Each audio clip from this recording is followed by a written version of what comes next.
Welcome back to my two videos. तो इस video में दोस्तों डिस्कस करने वाले हैं यहाँ पर कुछ इंपॉर्टेंट कंपनीज को और उनसे रिलेटेड कुछ इंपॉर्टेंट अपडेट्स हैं जिसकी बात करेंगे इस वीडियो में। तो चलिए दोस्तों वीडियो की शुरुआत करते हैं। सबसे पहली कंपनी की बात करते हैं। पहली कंपनी का नाम है इन्फोसिस लिमिटेड।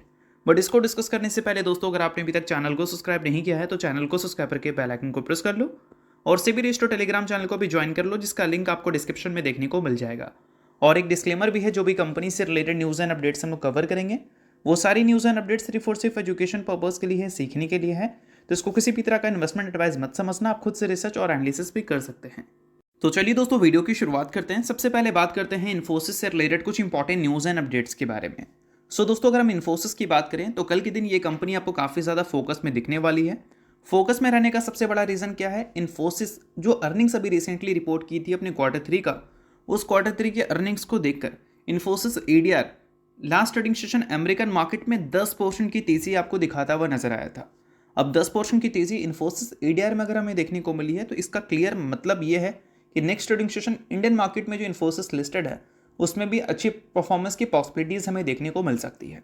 बट सबसे इंपॉर्टेंट सवाल यहाँ पर यह है कि कंपनी के अर्निंग्स जब हमने कल देखा था तो कंपनी के net profit year on year basis पर हमें 2% तक गिरते हुए नजर आए थे। तो फिर इन्फोसिस ADR में 10% की तेज़ी क्यों देखने को मिली? तो इसके पीछे का बेसिकली दो रीज़न आप बोल सकते हैं। पहला रीज़न ये है कि कंपनी ने अपने रेवेन्यू गाइडेंस को अपग्रेड किया है, और दूसरा रीज़न जो मार्केट ने रेवेन्यू की एक्सपेक्टेशन इस कंपनी से रखी थी उस एक्सपेक्टेशन से बेटर कंपनी के रेवेन्यू हमें देखने को मिले हैं। कंपनी का रेवेन्यू हमें 9% से ग्रो करते हुए नजर आए हैं ईयर ऑन ईयर बेसिस पे। पिछले साल 41,764 करोड़ का रेवेन्यू था कंपनी का, इस बार 45,479 करोड़ हमें देखने को मिली है। तो इस वजह से बोल सकते हैं कि इस बार के earnings revenue point of view से एक्सपेक्टेशंस को बीट किए हैं। सो अब दोस्तों वीडियो में आगे बढ़ने से पहले बात कर लेते हैं एक सेबी रजिस्टर्ड टेलीग्राम चैनल के बारे में जिसका नाम है ट्रेडर बाजी। अब ये सेबी रजिस्टर्ड रिसर्च एनालिस्ट हैं जिनका रजिस्ट्रेशन नंबर आपको यहाँ पर देखने को मिलता है, और इनको 8 साल से भी ज़्यादा का एक्सपीरियंस है ऑप्शन एंड स्विंग ट्रेडिंग में। साथ में 3,000 से भी ज़्यादा लोगों को ऑलरेडी ये ट्रेन कर चुके हैं। तो इनके टेलीग्राम चैनल का जो लिंक है वो आपको डिस्क्रिप्शन में देखने को मिल जाएगा। लिंक के थ्रू जाकर जरूर इस चैनल को आप ज्वाइन कर लेना। ज्वाइन करने का सबसे बड़ा प्लस पॉइंट ये है कि काफ़ी सारी कंपनी के टेक्निकल्स को प्रॉपर एनालिसिस कर यहाँ अपडेट किया जाता है, जो कि अभी आपको यूट्यूब पे तो देखने को नहीं मिलता, जिसको आप यहाँ पर आकर ज़रूर चेकआउट कर सकते हैं। उसके अलावा दोस्तों मार्केट से रिलेटेड जो समरी होती हैं वो सारी चीज़ें आपको यहाँ पर देखने को मिलती हैं। मार्केट से रिलेटेड जो इंपॉर्टेंट न्यूज़ एंड अपडेट्स होता है वो भी आपको यहाँ पर देखने को मिलता है। साथ में सेबी रजिस्टर्ड टेलीग्राम चैनल है तो इनके कॉल्स वगैरह भी दिखते हैं, जिसको भी चाहो तो आप चेकआउट कर सकते हो। तो लिंक डिस्क्रिप्शन में है, लिंक के थ्रू जाकर बिल्कुल फ्री ऑफ कॉस्ट आप इस टेलीग्राम चैनल को ज्वाइन कर सकते हैं। लेकिन रेवेन्यू के कंपैरिजन में जो गाइडेंस है उसको मार्केट ने ज़्यादा वैल्यू किया है। इसी वजह से last trading session Infosys ADR काफ़ी अच्छा परफॉर्मेंस आपको दिखाती हुई नजर आई थी। अब इन्फोसिस ने बताया है कि जो इनका रेवेन्यू गाइडेंस है उसको इन्होंने बढ़ाकर 3% से 3.5% तक कर दिया है। पहले जो अपर लिमिट था वो 3% था, और यहाँ पर अपर लिमिट को 3% से बढ़ाकर 3.5% तक कर दिया गया है। इस चीज़ को थोड़ा सा डिटेल में मैं आपको समझा देता हूँ। तो देखो यहाँ पर मेंशन किया गया है पिछले बार का रेवेन्यू गाइडेंस जो कि हमें 2% से 3% तक की देखने को मिल रही थी। कंपनी बोल रही थी कि मिनिमम हम 2% से रेवेन्यू को ग्रो करेंगे और मैक्सिमम हम 3% से अपने रेवेन्यू को ग्रो करेंगे। अब इन्फोसिस बोल रही है कि 3% मैक्सिमम नहीं है, मिनिमम 3% है। मतलब 3% से तो ग्रोथ हम दिखाएंगे ही दिखाएंगे अपने रेवेन्यू में। अगर सिचुएशंस और भी अच्छी रहती है तो 3.5% तक की भी ग्रोथ हम अचीव कर सकते हैं। तो इसी वजह से last trading session Infosys ADR इतनी अच्छी परफॉर्मेंस आपको दिखाती हुई नजर आई, जिसकी वजह से हो सकता है नेक्स्ट ट्रेडिंग सेशन इन्फोसिस की भी परफॉर्मेंस आपको अच्छी देखने को मिले। और साथ में दोस्तों इन्फोसिस ने अपने AI से रिलेटेड भी कुछ चीज़ें हमें बताई हैं। फिलहाल अगर हम बात करें कंपनी के AI सेगमेंट के बारे में तो उसके डील हमें $4.8 बिलियन तक जाते हुए नजर आए हैं, जो कि एक तरफ से देखा जाए तो काफ़ी अच्छी बात है। AI अडॉप्ट कंपनी ने किया है और उसके बेसिस पे वहाँ से कंपनी को अच्छे रेवेन्यू भी मिल रहे हैं। सेम चीज़ हमें TCS के साइड से भी सुनने को मिली थी और अब हमें इन्फोसिस के साइड से भी सुनने को मिल रही है। बाकी देखते हैं कि नेक्स्ट ट्रेडिंग सेशन मार्केट का क्या रिएक्शन होता है इन्फोसिस के अर्निंग्स को देखकर, क्योंकि अभी इन्फोसिस अपने 52 वीक हाई से अगर देखोगे तो 20% से ज़्यादा आपको नीचे देखने को मिल रही है। यानी कि वैल्यूएशन पॉइंट ऑफ व्यू से इन्फोसिस कोई प्रॉब्लम वाली सिचुएशन पे नहीं है।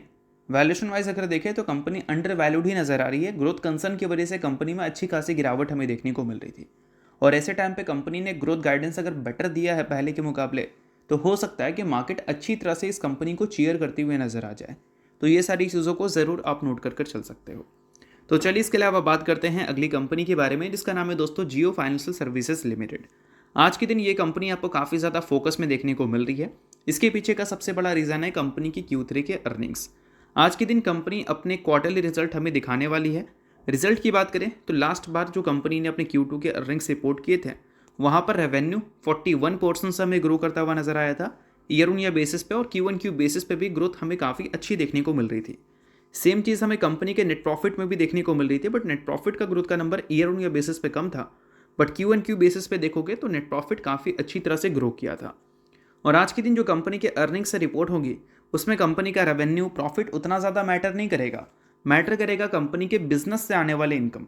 देखो, जियो फाइनेंशियल सर्विसेज अपने बिजनेस के स्टार्टिंग फेज पे है, तो यहाँ पर जो कंपनी रेवेन्यू प्रॉफिट हमें दिखा रही है, वो कंपनी कमा नहीं रही है, वो डिविडेंड से आ रहा है। रिलायंस इंडस्ट्रीज के कुछ स्टेक्स जियो फाइनेंशियल सर्विसेज ओन करती है, तो रिलायंस से आने वाला डिविडेंड जियो फाइनेंशियल सर्विसेज के कंसोलिडेटेड फिगर्स में आपको दिखते हैं। तो वो नंबर उतना ज़्यादा चर्चे का विषय नहीं रहता है। चर्चे का विषय रहेगा कि जियो फाइनेंशियल सर्विसेज का जो खुद का बिजनेस है वो कैसा परफॉर्म किया है। और Q2 में कंपनी ने कई सारे बिजनेस की शुरुआत की थी, जिसमें एक बिजनेस था AMC का। और Q2 में जो कंपनी का बिजनेस से आने वाला इनकम था, वो हमें पिछले बार के कंपैरिजन में कितना 5 टाइम्स होती हुई नजर आई थी। और इस बार जो कंपनी अर्निंग्स दिखाएगी, इसमें यही देखना है हमें कि कंपनी के बिजनेस से आने वाला इनकम हमें कितना दिख रहा है।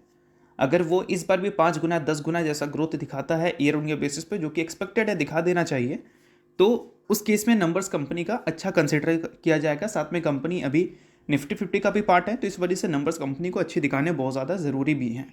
और देखो दोस्तों, कंपनी के बिजनेस के हाईलाइट्स भी आपको देखने को मिले थे पिछले क्वार्टर के, जहाँ पर मेंशन है, देखो आपको दिखेगा, NBFC एसेट अंडर मैनेजमेंट जो कंपनी ओन कर रही थी Q2 में, वो 14,712 करोड़ थे, और वही पिछले साल के Q2 में कितने थे, 1206 करोड़। तो यहाँ पर देखो कितनी बड़ी जंप हमें ईयर ऑन ईयर बेसिस पे देखने को मिली थी। इसी वजह से कंपनी के बिजनेस से आने वाला रेवेन्यू हमें लगभग 5 गुना होता हुआ दिखा था। बाकी जब कंपनी के अर्निंग्स आएंगी तो उसके बारे में भी हम लोग डिस्कस करेंगे। बट वीडियो में आगे बढ़ने से पहले दोस्तों, अगर आपने अभी तक सेबी रजिस्टर्ड टेलीग्राम चैनल को ज्वाइन नहीं किया है, तो उसको जाकर आप ज्वाइन कर लो, लिंक आपको डिस्क्रिप्शन में देखने को मिल जाएगा। काफ़ी सारी कंपनी से रिलेटेड न्यूज़ एंड अपडेट्स आपको वहाँ पर दिखती है, साथ में एनालिसिस वगैरह दिखती है, मार्केट से रिलेटेड हो या टेक्निकल से रिलेटेड हो, तो वो सारी चीज़ें आप वहाँ पर चेकआउट कर सकते हैं बिल्कुल फ्री में। तो लिंक आपको डिस्क्रिप्शन में दिख जाएगा, लिंक के थ्रू जाकर बिल्कुल फ्री में आप चैनल को ज्वाइन भी कर सकते हैं। अब दोस्तों बात करते हैं जियो फाइनेंशियल सर्विसेज के बारे में, कुछ और अपडेट्स के बारे में। तो देखो, इस कंपनी में अभी के टाइम पे FIs की इंटरेस्ट देखोगे तो उतनी ज़्यादा स्ट्रांग हमें देखने को मिल नहीं रही है। लास्ट क्वार्टर में यानी कि Q2 तक का जो शेयर होल्डिंग पैटर्न अपडेटेड है, वहाँ पर FIs ने अपने स्टेक्स को रिड्यूस किया था, DIs ने इंक्रीज किया था, इसलिए क्योंकि निफ्टी 50 का पार्ट ये बन चुकी है। बट अगर FIs इस कंपनी में अपनी स्टेक्स को इंक्रीज करें, तो इसका मतलब ये रहेगा कि इस कंपनी में ग्रोथ कन्विक्शन FIs की है, और FIs generally high growth company में इन्वेस्टमेंट करना प्रीफर करती है। इस वजह से FIs की स्टेक्स मैटर करेगी जियो फाइनेंशियल सर्विसेज के लिए जब इसका Q3 का शेयर होल्डिंग पैटर्न अपडेट होगा। तो इन सारी चीज़ों पे भी आप थोड़ा सा नज़र रखना, क्योंकि इंपॉर्टेंट है। बाकी अगर हम बात करें अगली कंपनी के बारे में, तो उसका नाम है दोस्तों एंजल वन। आज के दिन एंजल वन भी काफ़ी फोकस में है, क्योंकि इसके भी Q3 के अर्निंग्स हमें देखने को मिलने वाले हैं। अब Q3 के अर्निंग्स के साथ एक्सपेक्टेशन है कि इस बार हमें स्टॉक स्प्लिट और डिविडेंड भी देखने को मिल सकता है। कंपनी वैसे तो डिविडेंड आपको साल में 2-3 बार देती हुई नजर आ जाती है, बट इस फाइनेंशियल ईयर हो सकता है कंपनी का बिजनेस वैसा नहीं चल रहा है जैसा हमें पिछले साल चलता हुआ दिखता था, तो हो सकता है कि कंपनी वैसे डिविडेंड आपको दिखाती हुई नजर ना आए जैसे कंपनी पहले दिखाती थी। बट हो सकता है कि कंपनी सरप्राइज कर दे, कंपनी का परफॉर्मेंस अच्छा नहीं है तो डिविडेंड से कंपनी शेयर होल्डर को खुश कर दे, ऐसी भी चीज़ें हो सकती हैं। बट अगर हम स्प्लिट की बात करें तो अभी कंपनी का फेस वैल्यू 10 रुपये का है, तो आफ्टर स्प्लिट फेस वैल्यू 1 रुपये का भी हो सकता है, 2 रुपये का भी हो सकता है और 5 रुपये का भी हो सकता है। अगर कंपनी चाहती है कि हम फिर से स्प्लिट लाएंगे इस बार के अलावा, तो हो सकता है कि कंपनी आपको 1:2 के रेशियो में और 1:5 के रेशियो में स्प्लिट आपको देती हुई नजर आए। और कंपनी अगर डिसाइड कर लेती है कि नहीं, इसके बाद हम स्प्लिट नहीं लाएंगे, तो 1:10 के रेशियो में यानी कि 1 के बदले 10 इक्विटी शेयर कंपनी आपको स्प्लिट के तौर पर दे सकती है। तो ये सारी चीज़ों को आप नोट कर सकते हो, क्योंकि काफ़ी इंपॉर्टेंट है। बाकी चीज़ें सिर्फ एजुकेशन पर्पज़ के लिए किसी भी तरह का रिकमेंडेशन नहीं है। तो होप करता हूँ ये वीडियो आपको अच्छा लगेगा, और लाइक कीजिए, सब्सक्राइब कीजिए। बहुत बहुत शुक्रिया।